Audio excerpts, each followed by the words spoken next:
anak muda undi 18 ini, mereka pertama dipengaruhi oleh ibu bapa. Mereka tak tahu nak undi siapa, mereka tak kenal parti politik, mereka tak pernah, kadang-kadang mungkin mereka tak dengar pun ceramah dan sebagainya. Tetapi mereka menggunakan social media dan juga pengaruh ibu bapa yang cenderung kepada parti mana. Dan ibu bapa kata, kau undilah parti A ni, nanti kau undi parti B, kau tengok logo tu, kau pangkah je logo tu. Ikut suka lah. Ikut suka kau. Kau ikut je cakap mak ayah. Itu yang pertama. Yang kedua, social media. Dia tengok tadi macam saya cakap awal tadi lah. Okey, dia tengok TikTok, dia scroll. Okey, banyak benda ni ya, kenapa kita undi parti ni je lah. Walaupun dia tak tahu itu adalah parti apa dan sebagainya. Yang ketiga, barulah ada kumpulan-kumpulan yang mengambil tahu dengan lebih mendalam ataupun mereka study dulu. Apakah parti ini bagus atau tidak untuk kawasan dia dan sebagainya ataupun untuk negara dan sebagainya. Jadi, peratus besarnya adalah social media dan juga pengaruh daripada ibu bapa. Kalau kita lihat pada pola pengundian pada yang terakhir lepas. Moderator ni saudara, mungkin dia pun marah dengan kerajaan juga kan. Mungkin dia ada alasan-alasan, tak apa, tak ada masalah. Tetapi dia buat kesilapan, pertama dia buat kesilapan, dia mengakui bahawa dia sentiasa menonton Papa Gomo dan juga Cikgu Mat. Allah Akbar. Muka lima je dia dapat mistik macam tu tuan. Jadi kita pun pancing dan akhirnya terjebak. Kita lihat sepanjang tempoh kita berdebat. Kita tengok bila Cikgu Bat bercakap, dia tak pancung. Bila Cikgu Bat bangkit soal peribadi, sedangkan dalam ketika sebelum wacana tu, Cikgu Bat sendiri minta supaya jangan sentuh hal peribadi. Dia tahu, kita tahu tentang dia. Ada orang kata saya emosi. Masya Allah. Saya nak beritahu, kita ada 4 panelis. Kalau 4 panelis, orang gila dia buat 1 jam ni. Jadi kita dah tahu intention dia orang ni apa. So kalau saya gagal untuk cakap 15 minit setidak-tidaknya, maka saya akan tenggelam. So sudah pastilah bila kita dimaklumkan kita boleh mencelah, maka kita mencelah. Takkan kita nak biarkan Cikgu Bat memfitnah, mengeluarkan kenyataan-kenyataan yang memburukkan kerajaan dan sebagainya. Kita langsung tak mencelah. Sama juga dengan Tun Faisal. Tapi Tun Faisal cerdik sikit, dia tidak provoke kita. Jadi kita pun bagi peluang dia cakap. Tetapi Cikgu Bat terang-terang dia tidak ada fakta. Jadi kita pun menyakat Cikgu Bat sajalah. Tetapi kita lihat, moderator bukan hanya gagal untuk berlaku adil. Bila Tun Faisal cakap panjang lebar, kita cakap sikit, dia potong. Cakap sikit, potong. Arafat nak bagi penerangan pun dia potong. Maka itu secara tak langsung menunjukkan bahawa mereka bukan hanya gagal untuk menyediakan pentas yang adil. Kita tengok dari segi crowd handling pun. Crowd yang dibawa oleh Cikgu Bat daripada Negeri Sembilan, bising, mengganggu. Kita cakap sikit, kan? Memang nak intimidate kita. Langsung tak ada teguran daripada floor manager yang botak. Tapi yang belah kita ni merakam pun disuruh hentikan rakaman. So di mana datangnya fairness tu? Tapi kita tak pernah pikirkan benda ni. Moderator ni, you are not being fair. Kalau you bagi pada dia orang cakap panjang lebar, bagilah habiskan punya hujah. Sebab kita ada masa yang terlalu suntuk. Dan kita layan, kalau kita bersama dengan orang yang kita tahu ini jenis tak ada sopan santun ke, kita kena adapt ourselves into that situation. Kalau kita bercakap dengan orang yang berpelajaran, orang yang kata orang tu boleh jaga tertib dan sebagainya, kita layan semua dengan penuh tertib. Tapi kalau kita tahu, orang tu terang-terang datang tu nak mengenakan kita, sebelum dia kena dengan kita kenakan dia balik dulu. Jadi dia silap orang lah. Dia silap orang. Kalau dia fikir dengan melakukan provokasi-provokasi tu, kita akan goyang, kita akan lose temper, bangun, tinggalkan majlis. Silap lah. I will use every inch, every second untuk pastikan hujah-hujah mereka dapat dipatahkan. Dan kalau nak patahkan hujah mereka ni, nak pastikan kita betul-betul dominate the stage, kena pancung, kita pancung. Jangan bagi can. So panggil orang yang dah 35 tahun dalam politik, nak suruh bercakap sopan santun. Kita buat forum lah. Kalau dah panggil seorang daripada PKR, seorang daripada Bersatu, seorang daripada UMNO, seorang daripada Muafakat, jadi tak payah sembang lah. Kononnya ini wacana, it's a debate. It's a debate. Saya ingat hanya Cikgu Bat ni koyak kan. Rupa-rupanya bos kepada Sinar Hairan ni pun koyak juga. Saya nak beritahu, pertama sekali parti tak hantar saya. Saya diundang oleh wartawan Sinar ni. Dia jemput kita hadir, walaupun kita tahu kita hadir tu kita datang ke kubu Perikatan Nasional. Minta maaf lah Usamuddin Yaakob, kawan baik anak Musa ni. Dia boleh lah nak sembang, kata dia bebas lah, dia berkecuali dan sebagainya. Tapi daripada semenjak zaman Datuk Seri Najib tu dah kita dah berhadapan dengan masalah serangan daripada Sinar ni bertalu-talu. Zaman sekarang pun dia nak nafikan macam mana dia memihak kepada Perikatan Nasional. Bagi saya lah, yang tak cerdiknya dia menuduh konon-kononnya saya jam dan saya salahkan pentas. Padahal kalau dia teliti betul-betul forum ataupun wacana yang dia buat tu, Muka dimah tu saya dah titik sinar. Macam mana muka dimah tu saya dah titik sinar? Sampai Cikgu Buat duk sembang pasal saya ni kononnya tidak beradab. Kerana saya mengatakan kononnya Sinar tidak ada integriti. Saya nak beritahu, saya jawab cara baik. Apa yang saya cakap? Saya cakap, kalau Sinar buat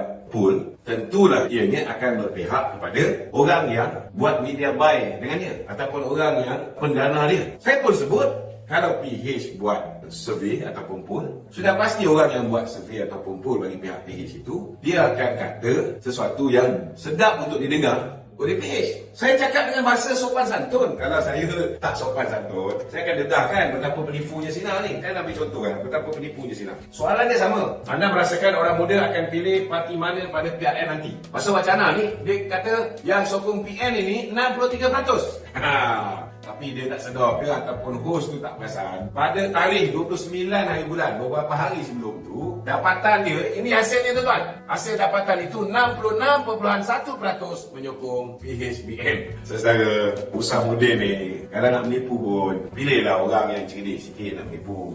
Bila saya mula muka dimah ni, saya dah balun Sinar. Maknanya, saya datang tu bukan nak hadap dua ekor manusia bernama Badrul Hisham Syahrin dengan Tun Faisal. Ini bukan lawan saya. Lawan saya ialah Sinar Hairan ni. Kerana apa? Saya punya geram dengan Sinar. Saya datang ni kerana nak lawan Sinar. Bukan nak lawan dengan Tun Faisal ni. Kerana Sinar ni saudara cukup menyinar kerja dia memburuk-burukkan kerajaan. Kita tengok bagaimana dia memanipulate tajuk-tajuk berita, membuat orang benci dengan Barisan Nasional, isu Musang King, macam mana dia mainkan berita tu. Macam-macam. KWSP, kita lihat bagaimana mereka manipulate. Saudara, memang jahat. Saya cakap terus terang, memang jahat. Dia nak nafikan bahawa mereka ni terang-terang pro Perikatan Nasional, nafikanlah. Tetapi jangan fikir dia boleh gunakan populariti saya untuk perangkap saya dan kenakan saya di dalam majlis mereka. Sebelum sempat mereka kenakan, saya dah cornerkan mereka. Daripada orang, semua ingat dia betul-betul bebas dengan apa yang berlaku pada hari tersebut. Alhamdulillah, orang dah tahu dah bahawa Sinar dah masuk perangkap kita. Sinar dah pun mengakui secara tidak langsung bahawa dia bias. Ada orang kata Malaysia mengalami krisis ekonomi hanya kerana ringgit berada pada paras yang rendah berbanding dolar Amerika. Betul ke? Okey, yang pertama sekali saya nak kongsi bahawa prestasi ringgit harus dilihat secara menyeluruh. Jangan bandingkan dengan mata wang dolar Amerika Syarikat sahaja. Sebab sebenarnya, ringgit juga meningkat berbanding dengan banyak mata wang lain di dunia. Nilai ringgit telah menurun sebanyak 7.5% berbanding dolar Amerika Syarikat sejak awal tahun 2022. Tetapi, mata wang serantau dan juga negara maju juga banyak yang telah menurun berbanding dolar Amerika Syarikat. Contohnya, yen menurun 19.2%, terendah semenjak 24 tahun yang lalu. Pound sterling turun sebanyak 14.4%, terendah semenjak 37 tahun yang lalu. Euro turun sebanyak 11.7%, terendah semenjak 20 tahun yang lalu. Yuan Cina turun sebanyak 8.3%. Peso Filipina turun sebanyak 10.3%. Baht Thailand pun turun sebanyak 8.7%. Won Korea pun turun sebanyak 13.7%. Dan dolar New Zealand turun sebanyak 10.5%. Kalau penurunan kita dituduh sebagai krisis ekonomi, bagaimana pula dengan Jepun, UK dan Kesatuan Eropah dan negara-negara lain? Mata wang mereka pun turut-turun, malah lebih rendah daripada kita. Adakah mereka juga sedang menghadapi krisis ekonomi? Sudah tentu tidak. Sebagai contoh, nilai mata wang EU yang menurun terkini adalah paling teruk semenjak Kesatuan Eropah ditubuhkan. Jika dulu, 1 euro adalah melebihi 1 dolar Amerika Syarikat. Kini, 1 euro hanyalah sekitar 99 sen dolar Amerika Syarikat. EU tidak mengalami krisis kewangan, tetapi mereka berhadapan dengan cabaran bekalan tenaga, terutamanya gas asli bagi musim sejuk yang akan datang. Sama juga dengan Jepun. Yen telah menurun ke paras terendah, tetapi ekonomi mereka masih baik. Jika dibandingkan dengan rakan perdagangan kita dan mata wang utama dunia lain, nilai ringgit telah meningkat. Kalau nak tahu, nilai ringgit naik 14.2% berbanding yen Jepun. Naik 8.2% berbanding pound sterling. Naik 4.5% berbanding euro. Naik 3.9% berbanding dolar New Zealand. Naik 7.2% berbanding won Korea. Naik 1.1% berbanding yuan Cina. Naik 3.2% berbanding peso Filipina. Naik 3.6% berbanding dolar Taiwan. Dan naik 1.4% berbanding baht Thai. Yang penting juga, sebagai sebuah negara pengeksport, nilai ringgit yang rendah berbanding dolar Amerika juga memberi kesan positif kepada pendapatan ekspor negara. Jadi, janganlah tengok pada satu aspek saja. Cuba tanya pengeksport Malaysia. Mereka semua happy sebab barangan ekspor mereka jadi lebih kompetitif. Lagi satu, saya nak share dengan you all. Sebenarnya, apa yang kita perlu pastikan adalah asas-asas ekonomi kita mesti terus kukuh. Ini yang lebih penting untuk tentukan kekuatan mata wang kita. So, soalan seterusnya, asas-asas ekonomi kita kukuh ke? Kalau betul, apa buktinya? Ini buktinya. Pertama, kita dah rekodkan 3 quarters of GDP growth. 3 quarters berturut-turut. Suku keempat 2021, KDNK bertumbuh 3.6%. Suku pertama 2022, KDNK tumbuh 5%. Dan suku kedua tumbuh 8.9%. Ini buktinya bahawa asas ekonomi negara kekal di landasan yang kukuh. Kenapa tak nak cakap pasal poin positif ni? Ya, asyik nak fokus kepada aspek mata wang saja. Kedua, kadar pengangguran yang terus menurun kepada 3.7% pada bulan Julai 2022. Paras terendah semenjak COVID-19 melanda negara. Kalau kita hadapi krisis ekonomi, takkanlah kadar pengangguran kita turun selama 12 bulan berturut-turut. Ketiga, indeks pengeluaran perindustrian ataupun IPP meningkat sebanyak 12.5% pada Julai 2022 berbanding tahun sebelumnya. Jualan bagi sektor pembuatan juga naik 23.8% kepada hampir 150 bilion ringgit. Keempat, DOSEM juga baru umumkan nilai jualan perdagangan borong dan runcit meningkat 41% kepada 130.7 bilion ringgit pada bulan Julai 2022. Pertumbuhan ini disumbangkan antara lainnya oleh subsektor kenderaan bermotor yang naik 600%, perdagangan runcit yang meningkat 37.5% dan perdagangan borong yang naik 20.6%. Bagi 7 bulan pertama tahun ini saja, nilai keseluruhan perdagangan borong dan runcit adalah 882.1